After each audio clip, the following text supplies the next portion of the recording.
உடலை வருத்தி வழிபாடு முறை இருக்கக்கூடாது. பட்டினி இருந்து வழிபாட்டு முறை இருக்கக்கூடாது. இத நம்ம சாயப்பா விருக்கிறாரு. வழிபாட்டு முறை எப்படி இருக்கணும்னா நம்பிக்கையோட இருக்கணும். ரெண்டாவது, நன்றி உணர்வோட இருக்கணும்.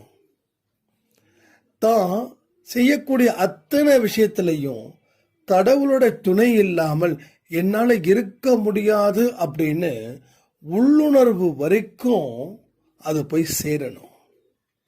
ஸோ அப்படிப்பட்ட வழிபாட்டு முறைகளை நீங்கள் ஹேண்டில் பண்ணும்போது உங்கள் ஒட்டுமொத்த பிரச்சனையையும் அவர் ஹேண்டில் பண்ணுவார்.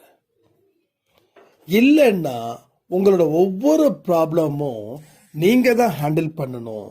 ஹேண்டில் பண்ணக்கூடிய முறை தெரியாம தான் இங்கே பிரச்சனைகளை இன்னும் பெரிதப்படுத்தி வாழ்ந்து கொண்டு இருக்கிறோன்றது மறக்காதீங்க.